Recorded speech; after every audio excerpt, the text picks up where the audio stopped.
Hello everyone, what's up? Prince15 here with another video review. Today we're taking a look at Voyager class Transformers Legacy United THUNDERTRON. But before we take a look at the figure, let's go ahead and take a look at his box. So here is THUNDERTRON's box. He's a great big old kitty cat right there on the front. His name is THUNDERTRON. He's from the Prime universe. Technically, we'll get into that here in a minute. He is a Star Seeker. You can tell that by the little logo right there. He, of course, is from Transformers Legacy United. He's a Voyager class in several different languages. He's manufactured by Hasbro. You can see that right there. It says Transformers along the side. It's from Transformers Generations. It's co-manufactured by Takara Tomy.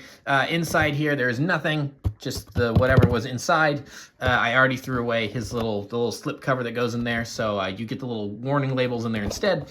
And he's for ages 8 and up. Of course, that's just a suggestion. They have to put that on there. So here he is on the side. Good look at THUNDERTRON. Another good look at his pose there. Over here, we have 40 years of Transformers, 1984 to 2024.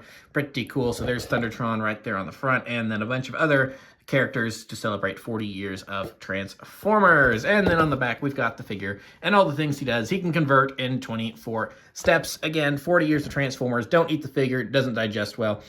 He's an authentic Transformer. No Chinese knockoffs here. And that's pretty much it for the box. So here we have THUNDERTRON, as it says on the box, Prime Universe THUNDERTRON, because we've got a technicality here, is that technically speaking, this guy belongs to the aligned continuity, despite never actually appearing in the Prime TV show itself. Now, there are conflicting reports, because I remember hearing about this at the time.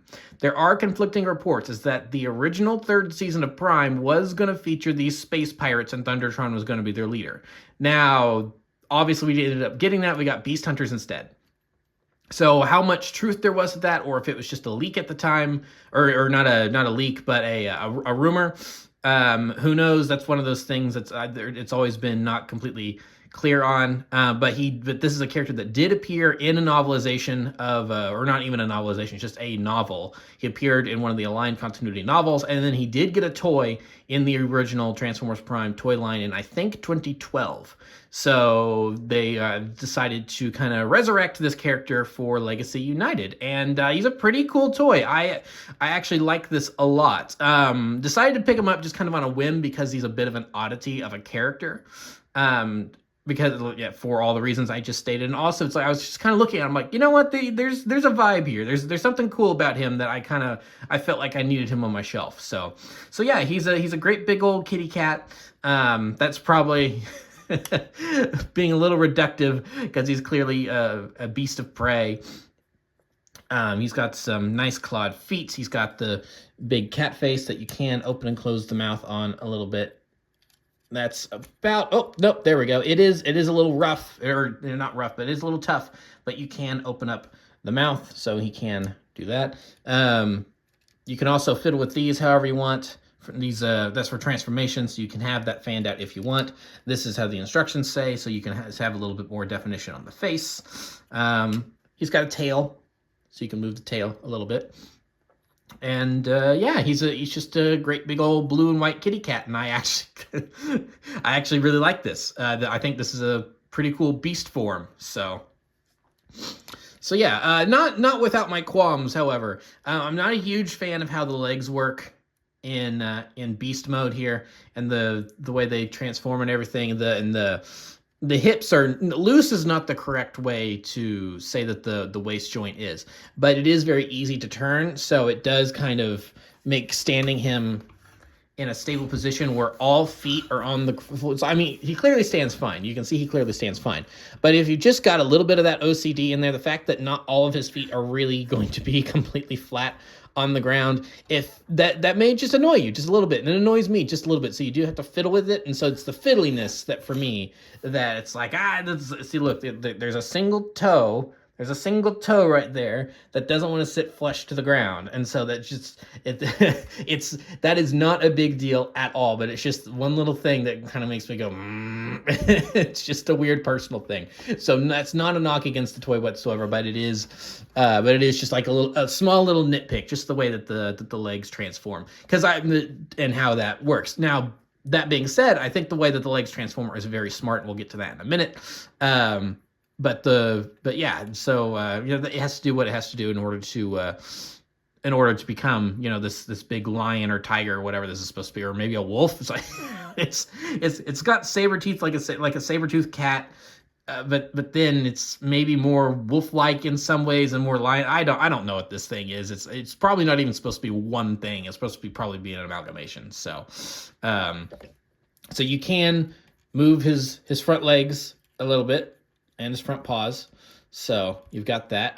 Now, for transformation, they are kind of stuck in place because you can see that they tab in right there. So if you want to move them and have them actually move out a little bit, you do kind of have to mess with the transformation a little bit. So this is technically untransformed, but that's not a huge deal. It's not really going to mess with your stability too much, which is good. So yeah, overall, I think he's just a really, really cool figure. So for comparison, we'll bring in Transformers 1 Prime Changers Alpha Trion because he's really the closest thing I have to a comparison for this guy. Obviously, there's some size differences here because that's Deluxe, that's Voyager. So, you know, some key differences going on, but overall, they're kind of trying to do similar things. So yeah. So that's kind of all we have for the, I was about to say the vehicle mode, but it's not a vehicle mode, it's his beast mode. For the beast mode, so now we'll go ahead and get into his transformation. So to start, we'll go ahead and work on the arms here. And by the arms, I actually mean his front paws. So his front legs. So what we want to do is, like I said, this is technically untransformed. We just want to get that untabbed. And this will all just fold up in here like so. So you can see the front paw just goes there, and then we take the great big old shoulder pad and just clip that down. We have a shoulder pad done. We want to do the same thing over here. Just untab that. That twists like that. And then this all just folds up nice and tidy like so. And there we are. So then just get those flayed out like that. And then we want to come down here and untab this little section here from the hands. As you can see, the bottom of the hands have those little tabs in there. So when transforming him into his beast mode, you do have to be very careful about lining up the hands just right, so that way that will tab in there, but it's not a huge deal. So now we've kind of got that ready to go, and now we can work on the arms. So the arms just fold up nicely in there, and then there's kind of just a little notch for those to rest in there. It's not really a tab, but it is a little notch. So have those in there, and then we'll just untab them. They tab in right there, and then just swing the arms out like so. And then we want to bring this around because this will orientate them properly at the shoulder. And then this, we just want to swing on the elbow, swing on the elbow, and then again, that will get things oriented correctly. So now we've kind of got the arms ready to go here. Now, what I want to do next is work on the legs. So we want to come down here to the legs, and we'll just bring this little kilt piece up, or whatever you want to call that, and then we can just swing that around like so, and bring down the leg. There is a lot of twisting and turning going on, and the legs here can get a little confusing at first go. So just bring that knee down and bring that leg up. That'll just kind of thoop into place. And then we can twist that around like so. And then we want to take his toe here and kind of bring that forward. And then we've got a leg done. So same thing over here. We'll just bring this other little kilt piece up, move that down, twist it around, twist the foot around, bring it up at the knee, bring the section of the leg back, get that in there. Again, bring that forward, and then we have the legs all done. So now we're on the final stretch here. So now we've got this section here, which is tabbed into there. We want to kind of bring the head down, the wolf head down, so then that way we can kind of get that exposed. And then that just untabs like so. And then that allows us to bring this whole assembly down like so. So that way we can get that in. And then there's going to be a tab right there that will go into this slot in here. So that'll all just fold down. And we can get that tabbed in properly. It does take some lining up. Just have to make sure to really get that. There we go. I think we got it. Good. So yes, now that's, oh, it's easy to come out though. So you just have to make sure that you really do have that right and properly in place. Might help if we have, oh, there we go. Okay, see there, now there was a nice little clicking sound there. So we've got that all done. Then we can bring down these little skirt pieces. They're just on ball joints. They fit there really easily. And then now we've just got this section here, which we just kind of bring down, and it all just kind of clicks in right there. Whoop, whoop. So just gonna get him all nice and set up here. Get the tail out of the way. And yeah, there we have THUNDERTRON in his robot mode. And yeah, overall, I think it's a pretty good looking figure. So we'll just get a look at his head sculpt here. So his head is on like an interesting, it's like you can see, I think it's clearly on a ball joint, but the way the ball joint's set up is that it does just want to, so if you want him looking in any direction, it has to be like that. If you try to make him look up, he just snaps back down, which I think is interesting. I don't know exactly why that is, but oh well. So, but yeah, no, good looking face sculpt. He's got some battle damage up there and everything. Obviously, he's got the wolf head or lion head, whatever you want to call this thing right there. Now, I will say, I do wish that the tail just wasn't sitting there. I wish you could detach the tail and use it as like a whip or some sort of weapon. That could be cool. The fact that it does just kind of hang out there at the bottom is a little irritating in my opinion, but it's not a huge deal. Like I said, kind of more earlier, it's like with the foot thing, that's really more of a nitpick. It just looks a little weird with the tail sticking out there. But I do like that and these pieces on the side, kind of giving him a waistcoat look, because he is supposed to be like a pirate. So given that he is supposed to be a pirate, he does come with a big pirate sword, as we can see here. So we'll just tab that into his hand. And so now he has his sword. However, that's not the only thing he can do with his sword. If you want to, we can rip off his foot here, and then, oh, look, he's got a peg leg now. So we can take his foot and kind of just bring those pieces down. And then this tabs in right there on the sword. And then he does have like a clawfoot sword going on, which is interesting. So not necessarily what I think I prefer how to display the character, but if you really do want him having that pirate motif and you're fine just having a foot attached to the sword, then yeah, you can totally do that. Because I will say the peg leg is very unique for a Transformer. I mean, other than like the original THUNDERTRON toy from 2012, I mean, is there any other figure, that Transformers figure, that just doesn't have a foot and is like a peg leg instead? That's kind of unique. I mean, movie Sideswipe has wheels. There's a couple other bots that have wheels for feet.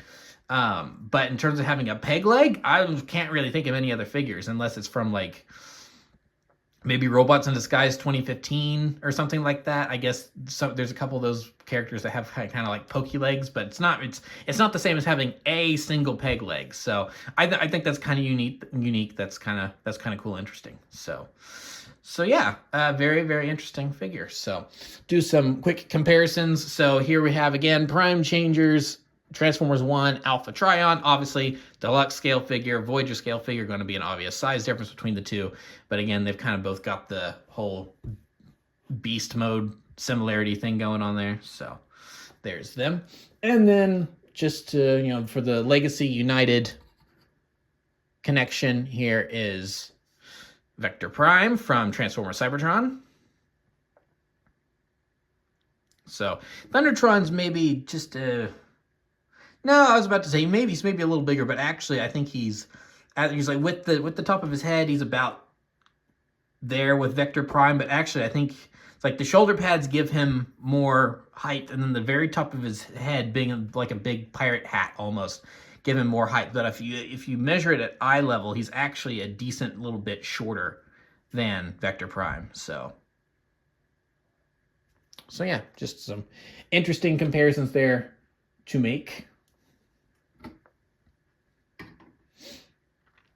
And yeah, that's pretty much it for Thundertron. I think this is a very interesting character. This is a very interesting figure. This is what trying to fall over on me. That's what happens when you have a peg leg. But that's what I really liked about Legacy the last couple of years, is that, yeah, they've given us a lot of characters that we have seen before. But then they've also, on occasion, dug into the obscure, like Thundertron. They've dug into things that are old, like giving us some Armada figures, like with Hotshot, or giving us updated versions of some newer versions as well. I say newer because I was about to use Transformers Animated as an example, but Transformers Animated is over 15 years old, so it's not exactly as new as I think it is, because I happen to grow up with it. So to me, that still seems quote unquote new, but it's actually pretty old at this point. So yeah, I like that Legacy has dug in and given us a lot of these different characters, and they've managed to find the time and budget for that. And yeah, for Thundertron kind of being an oddity character that I'm sure probably isn't going to move too many units in terms of cases sold or whatever, I'm kind of happy that they put him out. Not only did they put him out once, they actually put him out twice, because there is a variant of this guy that comes in a Walmart exclusive 3-pack where he's a brighter shade of blue, closer to his original Transformers Prime figure, and he comes with some other bots to fight, and he comes with a hook for one of his hands, so he's even more of a pirate. So I dig that. I think that's really cool. I'm fine with sticking to the individual release here. So yeah, I think he's a cool figure to have on your shelf. So and he's a fun transformation. I think he's a cool looking figure, whether you give him the peg leg or not. Yeah, he's just kind of an interesting toy to mess with. So yeah, that's pretty much it for the review. I would recommend him. So thank you for watching. Remember to like, comment, subscribe, all that great stuff. Remember to follow me on Twitter and Instagram. Those links are in the description below, and I will see you guys next time. So thank you so much for watching, and goodbye.